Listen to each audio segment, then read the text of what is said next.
Recording चालू कर दिए हैं। अब तक 2 एप्लीकेशन हुआ था। एप्लीकेशन नंबर 1 याद है, एप्लीकेशन नंबर 1 हुआ था to check the correctness of a formula, ये हुआ था to check the correctness of a formula, ये पूरा नहीं लिख रहे हैं। और एप्लीकेशन नंबर 2 ये क्या था, to establish relation among the physical quantities, relation among the physical quantities।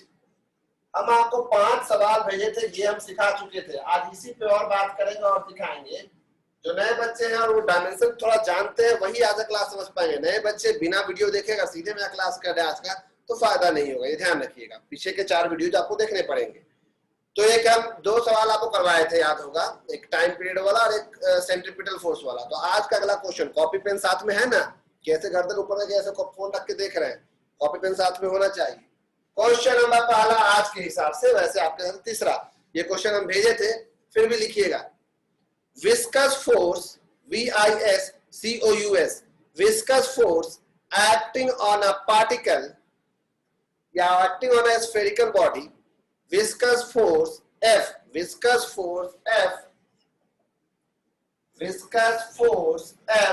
acting on a spherical body। अब आप 10th में नहीं है तो फास्ट होइए। viscous force F acting on a spherical body depends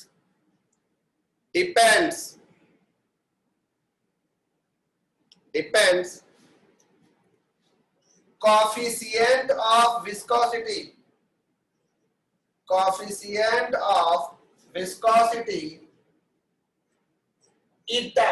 ये तो कोई ईटा एक सिंबल है, एन का पूछ लंबा कर देंगे, इसको ईटा कहते हैं। जैसे थीटा बीटा जीटा, वैसे ईटा कोई नया चीज है। ईटा पत्थर वाला नहीं, ईटा सबसे सिंबल है, आपको याद तो रखना ही होगा। ग्रीक सिंबल्स है, जैसे हमारे ABCD अल्फाबेट है, उनके भी अपने अल्फाबेट है। उन्होंने जिस चीज में पहले प्रसिद्धि पाई उन्होंने अपने हिसाब से सिंबल रख दिया, हम उसके नाम से चलते हैं, है कि नहीं।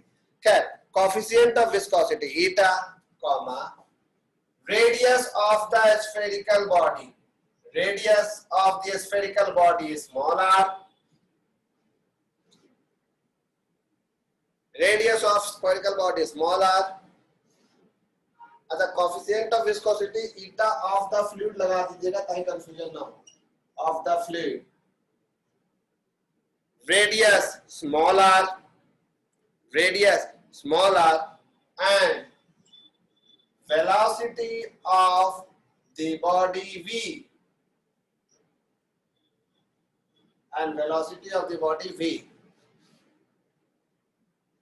establish relation। यहां पे क्यों चमक रहा है, कल तो यहां नहीं चमक रहा था स्क्रीन, पता नहीं, शायद सामने वाले स्क्रीन में पर्दा तो कुछ वैसा लग नहीं रहा है, यहाँ चुभा हुआ है क्या, महीनों बंद रहता है ये, कुछ नहीं, अभी तो समझ ही रहे हैं। Establish relation among these quantities, अब इसको समझने की कोशिश कीजिएगा।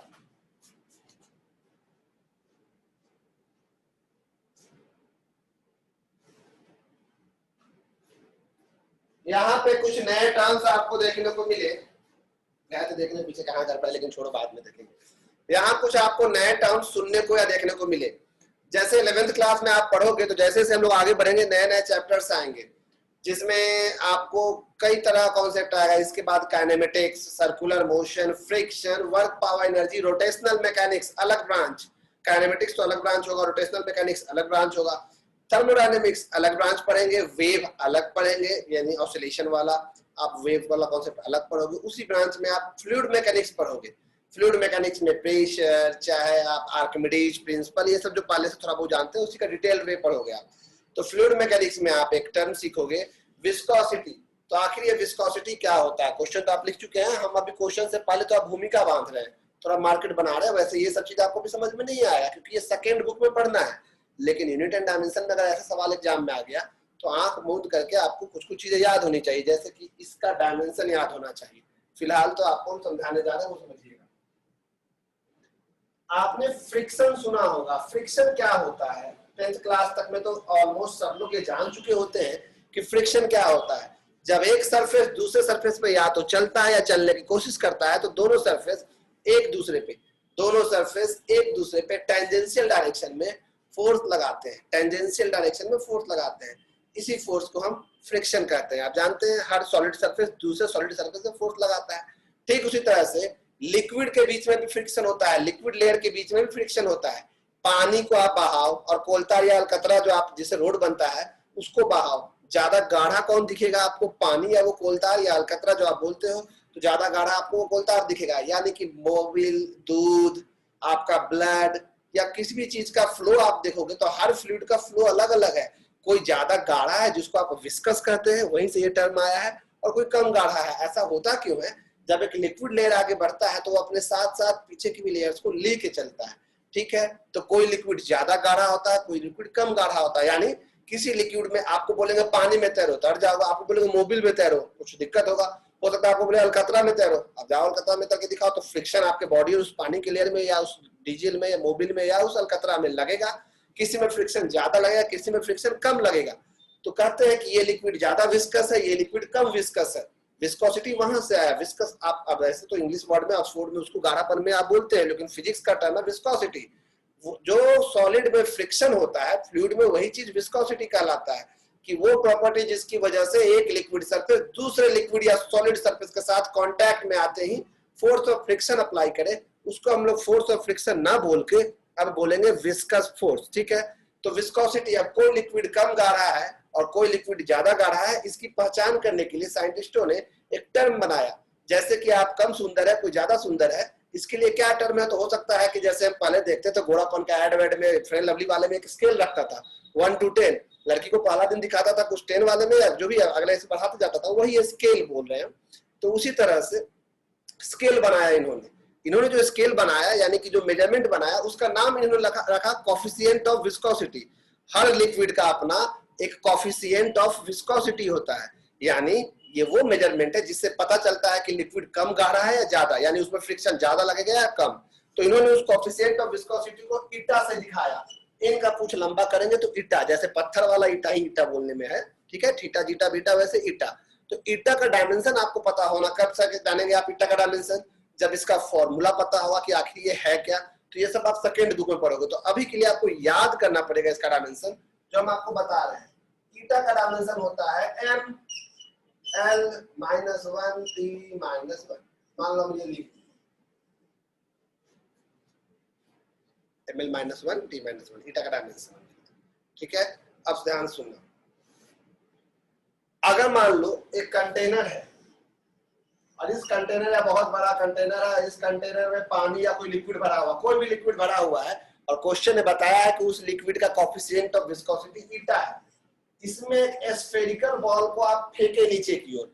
जब स्फेरिकल बॉल को आप नीचे की ओर फेंके हैं तो कुछ ना कुछ वेलोसिटी दिया होगा आपने, v। वेलोसिटी कितना दिया होगा? v। कई लोगों ने बना के भेज दिया है आंसर, हम देख रहे हैं। तो ये आपका जो जिन्होंने भी भेजा है, हम बता दिए होमवर्क में ऑलरेडी था, ये ऑलरेडी बना हुआ है, लेकिन हम फिर भी अंकुश ने भेजा है। हाँ अंकुश, आपको पता है कई लोगों ने पहले ही आंसर बना के भेजा है, सही है।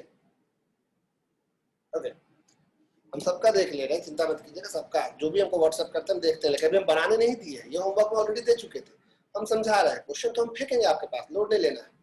खैर, ईटा का वैल्यू है ml -1 t -1। बस ये डायमेंशन आपको पता होना चाहिए। एग्जाम में वैसा ही टर्म्स देगा जिसका डायमेंशन पता हो, ये आप याद जरूर कीजिएगा। तो कहता है कि जब ये स्फेरिकल बॉल जिसका रेडियस है 100 r है, ये पानी में जा रहा है, तो पानी का लेयर या जो भी लिक्विड में जा रहा है उस लिक्विड का कोएफिशिएंट ऑफ विस्कोसिटी ईटा है। तो लिक्विड का लेयर और ये स्फेरिकल बॉडी, इनके बीच में फ्रिक्शन लगेगा, उसी फ्रिक्शन को हम विस्कस फोर्स कहते हैं। ये विस्कस फोर्स इधर साइड लग रहा दिख रहा है F। ये विस्कस फोर्स अपोजिट डायरेक्शन देगा, रोकेगा। तो ये विस्कस फोर्स 3 चीजों पर डिपेंड कर रहा है क्वेश्चन के हिसाब से। देखिए हम लिखवाए हैं, ये विस्कस फोर्स किन किन चीजों पर डिपेंड कर रहा है? Viscous force depends upon coefficient of viscosity ईटा, और किस पे? रेडियस, और किस पे? वेलोसिटी। हमें ये पता नहीं है कि ये कैसे डिपेंड कर रहा है, डायरेक्टली है, इनवर्सली है। हम आप सबका मैसेज देख रहे हैं, आदम करीब पानी तुमको देखना पड़ रहा है। रुद्रा ने भी बना के भेजा है, वेरी गुड रुद्रा, तुम तेज हो गए हो जी, गुड। अभी अंकुश वेलोसिटी ग्रेडियंट ये सब आगे पढ़ना है। वेलोसिटी ग्रेडियंट, जब भी ग्रेडियंट लगेगा तो वेलोसिटी पर यूनिट लेंथ होता है। तो आप लोग कोई बड़ा बड़ा बुक जो साइड बुक उठा के डीसी पांडे सब पढ़ लेंगे तो उन लोग का तो काम है कॉम्पिटिटिव के नाम पे आगे आगे चीज को भी लिख देगा, क्योंकि पास आउट होने के बाद ही बच्चे वो बुक पढ़ते हैं। तो आप धीरे धीरे सीखोगे, प्राण नहीं त्यागना है, जो बोलते हैं याद करना उसको याद भी कर लेना है। जब सेकेंड बुक में जाएंगे तो आपको वेलोसिटी ग्रेडियंट, प्रेशर ग्रेडियंट, कई चीजें बताएंगे। तो इसीलिए कोई भी साइड बुक बड़ा सा उठा के उसका टर्म्स को देख के पागल नहीं हो जाना है, ठीक है, लिमिट में अपने औकात और बुक के औकात को देखते हुए काम करना। और जितने लोग नए हैं, जिनका पहला दिन है, हम बार बार ये बात दोहराते हैं कि कई लोग आगे पीछे लेट से ज्वाइन करते हैं, वो मेरे वीडियोज को देखें। अगर आपके पास वीडियो नहीं है, लिंक किसी के पास नहीं है, हमको बताएं। HCMR बुक हम सबको भेज दिए हैं PDF, किन्हीं के पास नहीं है हमसे पर्सनली मांगे। और कोई समस्या हो, कोई दुख हो, धूप ज्यादा लग रहा है, बारिश में भीग रहे हैं, मिट्टी गीला हो जा रहा है, कुछ भी कष्ट हो, हमको फोन नहीं करे फालतू चीजों के लिए, जरूरी चीज के लिए करें, ठीक है। जैसे कुछ भी पूछने के लिए 12th वाला करता है आजकल, मस्ती आप भी कर सकते हैं, मजाक कर रहे हैं, तो आप कुछ भी पूछ सकते हैं, फालतू से फालतू सवाल, जीवन अंधकार में दिख रहा है, ब्राइट फ्यूचर में एडमिशन लिए, क्या फ्यूचर ब्राइट होगा नहीं होगा, ऐसा कुछ भी बकवास आप पूछ सकते हैं। खैर, तो यहाँ पे फोर्स 3 चीजों पे डिपेंड कर रहा है, ईटा पे, आर पे और वी पे, कोएफिशिएंट ऑफ विस्कोसिटी पे, रेडियस पे और वेलोसिटी पे। लेकिन किस तरह से डिपेंड कर रहा है ये कोई आइडिया नहीं है, इसीलिए हम इसके ऊपर ए लिखेंगे, इसके ऊपर बी लिखेंगे, इसके ऊपर सी लिखेंगे। दिख रहा है, पावर अपने मन से ABC लिखना है, जिसका वैल्यू नहीं पता है वही तो हमें पता करना है। तो अगला स्टेप क्या होगा, F प्रोपोर्शनल टू, एक साथ मिला के एक प्रोपोर्शनल, ईटा का पावर A, R का पावर B, V का power C। F is equal to, यहाँ पे कांस्टेंट लिखेंगे K, ईटा का पावर A, R का पावर B, V का पावर C। अब यही ABC पता करना है, इसका नाम हमने एक प्यारा सा नन्ना मुन्ना नाम क्या रखा है, इक्वेशन नंबर 1। अब दोनों साइड हम क्या लेंगे, लास्ट क्लास आप किए हैं या वीडियो देखे हैं तो समझ में आ रहा होगा, ये लास्ट क्लास सिखाया हुआ है, आज हम बस बता रहे हैं उस पर रिलेटेड कुछ प्रॉब्लम्स। काफी मैसेजेस आ रहे हैं, हम देख पा रहे हैं, सबका मैसेज देखेंगे लास्ट में। तो taking dimension on both sides, taking dimension on both sides, दोनों साइड डायमेंशन देखना है आपको। तो इधर भी डायमेंशन लगा दो F, इधर भी कांस्टेंट का डायमेंशन नहीं होता है भाई, न्यूमेरिकल कांस्टेंट का कोई डायमेंशन नहीं होता है, इसलिए जब डायमेंशन लगाते तो ये नहीं लिखते हैं। ईटा का डायमेंशन पावर में A, रेडियस का डायमेंशन पावर में B, वेलोसिटी का डायमेंशन पावर में व्हाट, C। कितना अच्छा है। जो लोग नए हैं उनको एक्स्ट्रा क्लास हम देंगे, चिंता मत कीजिएगा। जितने लोगों का छूटा है 2 दिन बाद फिर नया चैप्टर शुरू होगा, उसका मतलब उसका जैसे नहीं रहेगा पीछे से, लेकिन इस चैप्टर का वीडियो जरूर देख लीजिए। बार बार कह रहे जितना छूटा है, आधा घंटा का तो वीडियो होता है, 30-30 मिनट का, देखते जाइए बिंदास, और नोट कॉपी लेके देखिएगा वीडियो, ताकि बनाते जाइए नोट्स, ठीक है। फोर्स का डायमेंशन होता है, यहाँ देखो, फोर्स का डायमेंशन होता है मास इनटू एक्सीलरेशन, mL/t-2। ईटा का डायमेंशन हम बता चुके हैं आपको, mL-1t-1 पावर में A। रेडियस एक तरह का लेंथ है, डायमेंशन होगा L का पावर B।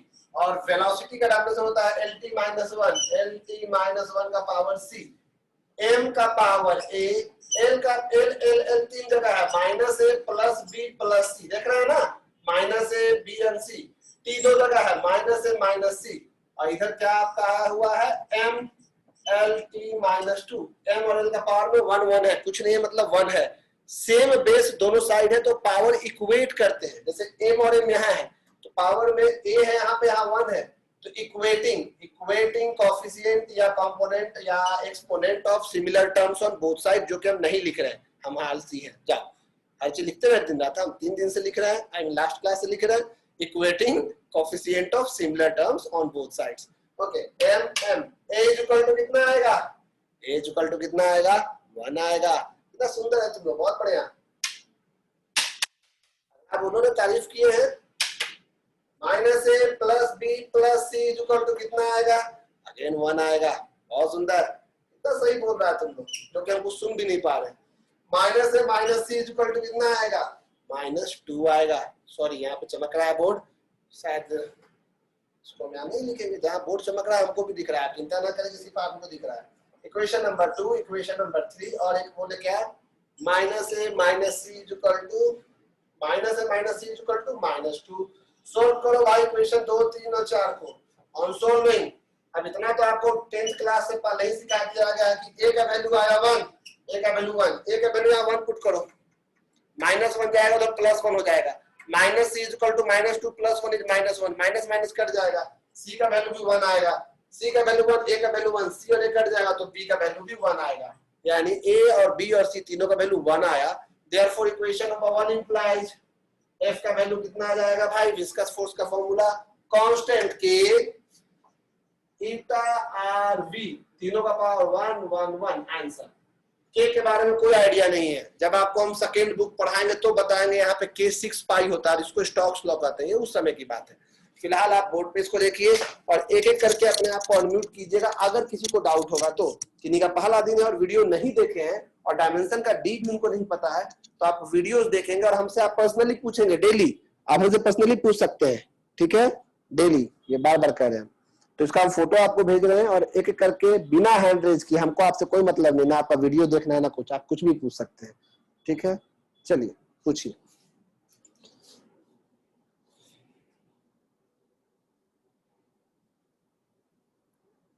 एम का पावर 0 नहीं है, एम का पावर 1 है, देखो फोर्स है ना, एम आया है।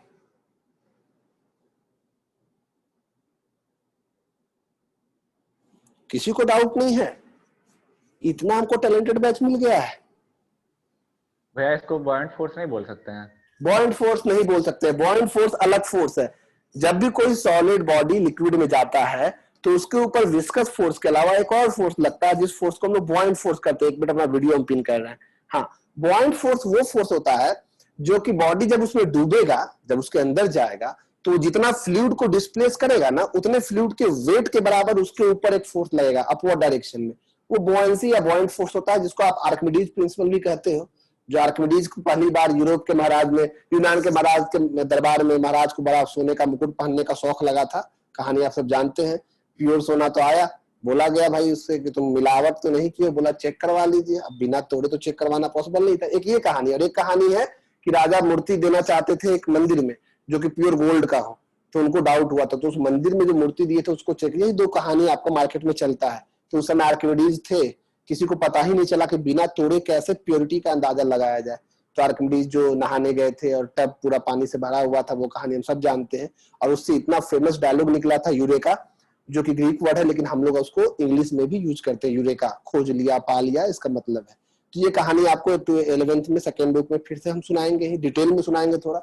तो ये सब आपको, वो बॉयंट फोर्स अलग है, ये विस्कस फोर्स है। हाँ, और कुछ? किसी को डिलीट करने की आवश्यकता नहीं है। ओ अच्छा, फिजिक्स टीचर आपसे डायमेंशन पूछ लिए थे अंकुश, वेलोसिटी ग्रेडियंट का। देखिए अंकुश, किसी का भी ग्रेडियंट वर्ड यूज हो ना, वेलोसिटी ग्रेडियंट, प्रेशर ग्रेडियंट, मतलब velocity by length, pressure by length, यही सब है।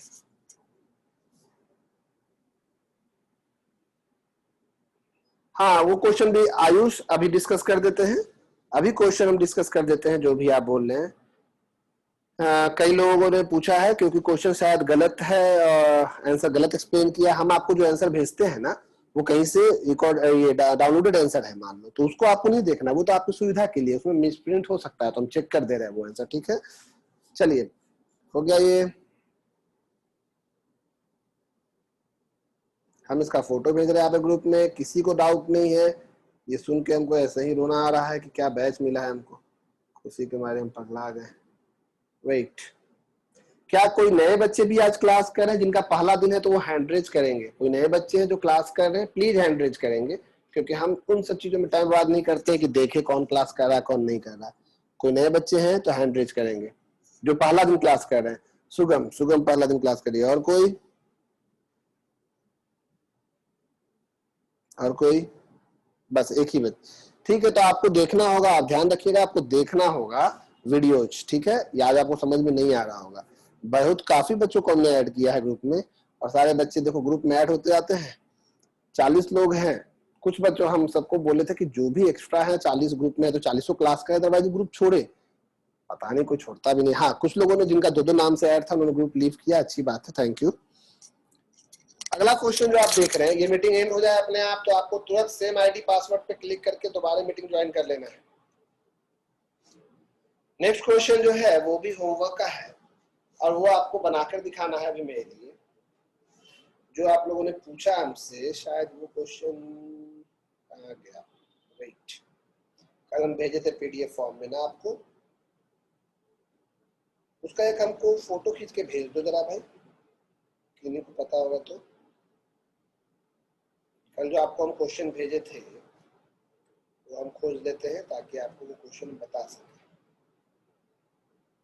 ओके, क्वेश्चन नंबर 4 में काफी लोगों को डाउट है।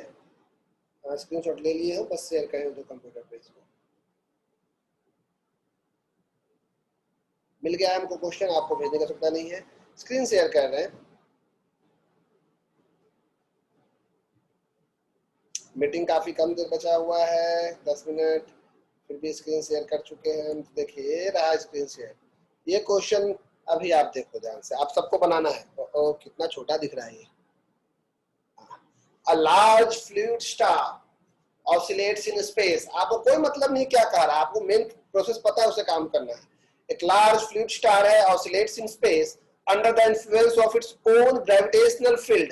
कुछ होता है ग्रेविटेशनल फील्ड, कोई स्टार फ्लूइड है जो खुद ब खुद ऑसिलेट कर रहा है, उसका अंदर का ही फील्ड के चलते, ग्रेविटेशनल फील्ड मतलब अपने ही ग्रेविटेशनल फोर्स की वजह से वो ऑसिलेट कर रहा है। तो यूजिंग डायमेंशनल एनालिसिस, अब कोई भी चीज ऑसिलेट करता है तो उसका एक टाइम पीरियड होता है, तो बोला है कि expression for its time period निकालिए in terms of radius of the star, mean density of the fluid and universal gravitational constant g। यहाँ तीन चीजों को ध्यान रखेंगे। आपको टाइम पीरियड निकालना, तो क्वेश्चन क्या है दुनियादारी से नहीं समझना है, आपको क्वेश्चन है बस ये देखना है कि आप ये लिख चुके होंगे बोर्ड का, बोर्ड वाला चीज हम मिटा रहे हैं, ध्यान रखिएगा, बोर्ड का चीज हम मिटा रहे हैं। आपके पास डीपीपी है, उसका ये क्वेश्चन नंबर 4 है, के पास जो डीपीपी है उसका ये क्वेश्चन नंबर 4 है। तो इस क्वेश्चन को अगर आप अच्छे से देखते हो तो आपको क्या समझ में आता है। क्वेश्चन आपके पास है, हम स्क्रीन बंद करें, अब बोर्ड पे आ जाए। चलिए स्क्रीन हम बंद कर रहे हैं। बोलना सबको है, आप जब भी मौका मिले तो प्लीज बोलिए, बोलने से फायदा होगा आपको, आपको क्लास का फील आएगा। हम चाहते हैं कि ऑफलाइन मोड जैसा ही लगे, पैंडेमिक है, कष्ट है, फिर भी ऑफलाइन का फील आए। कोई स्टार है, अब देखो एक बात सुनिए, कोई स्टार है, इसका अपना रेडियस है, रेडियस कितना है r। अब ये फ्लूइड के फॉर्म में है, तो फ्लूइड का डेंसिटी है, डेंसिटी कितना है आपको पता है, डेंसिटी क्या होता है, डेंसिटी होता है मास बाय वॉल्यूम। अगर आपसे पूछेंगे डेंसिटी का डायमेंशन कितना है भाई, तो डेंसिटी का डायमेंशन, डेंसिटी को आप रो कर रहे हैं, मास का m और वॉल्यूम का l क्यूब होता है ml-3। अच्छा, इसका हर देखिए यूनिवर्सल ग्रेविटेशनल कांस्टेंट हर जगह अवेलेबल है, यूनिवर्सल मतलब हर जगह वैल्यू सेम है। जी का डायमेंशन आपको हम बताए हैं, याद आता है जी का डायमेंशन, याद कीजिए, दो मास के बीच में जो फोर्स लगता है उसका फॉर्मूला होता है जी m1 m2 bye r square. तो जी का फॉर्मूला बनता है f into R square by में m1 इंटू m2। अब जी का डायमेंशन लिखना है, तो जी का डायमेंशन के लिए आपको फोर्स का डायमेंशन mlt-2, और मैं उम्मीद करें कि आप ये सब जानते हैं, इसलिए हम दोबारा बता रहे हैं, सॉरी। फोर्स का डायमेंशन mlt-2, रेडियस का डायमेंशन l2 स्क्वायर है, क्योंकि मास 2 है, एक मास 2 मास, तो m2, तो m-1 l3t-2। जी का डायमेंशन m-1 l3t-2। हम पहले नहीं बताए हैं आपको, वीडियोज में देख लीजिए, अगर क्लास मिस हुआ है तो सारा चीज हम बताए हुए हैं। तो अब आपके पास तीन चीजें हैं, डेंसिटी है और रेडियस का डायमेंशन तो आप जानते हैं ना, रेडियस का डायमेंशन लेंथ होता है, मैसेज हम देख रहे हैं आपका आ रहा है। तो यहाँ पे टाइम पीरियड जो है T, small T capital T जो भी लिखा होगा, वो तीन चीजों पे डिपेंड कर रहा है, किस पे, रेडियस ऑफ स्टार, और किस पे डेंसिटी, और किस पे जी पे। कैसे डिपेंड कर रहा है नहीं पता है तो पावर में ए बी और सी। अब इसके ज्यादा हम हेल्प करें क्या, चलिए आंसर बना के दिखाइए, तो सब लोग बनाएंगे और हमको व्हाट्सएप करेंगे अपना आंसर। ये मीटिंग आपका इसी में चला जाएगा, यहाँ पे कांस्टेंट के, रेडियस का पावर ए, रो का, सॉरी रेडियस का पावर ए, रो का पावर बी, जी का पावर सी। चलिए दोनों साइड आप डायमेंशन ले लीजिए और दोनों साइड डायमेंशन लेकर आप सोल्व करके दिखाइए इक्वेशन 1। फाइनली आंसर क्या आता है, डायमेंशन सारा दिया हुआ है, हो सकता है कि आंसर क्वेश्चन में उलट दिया होगा तो उतर जाएगा। तलेजा ने बनाया, very good very good, answer match कर रहा है तलेजा, देखो तो मिला के बाबू कि आंसर मैच कर रहा है तुम्हारा जो भेजे थे। ओ जी का पावर 1/2, ओके ओके, हाँ ठीक है, सही है, बिल्कुल सही है, रो इंटू जी आ रहा है आपका।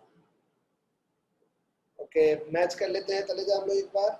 आकृति ने बनाया है, सो देख ले हम, आकृति का और तलेजा का आंसर, भव्या का आंसर अलग लगा रहा है, भव्या और आकृति का आंसर थोड़ा अलग आ रहा है, अब किसी एक का सही किसी एक गलत है।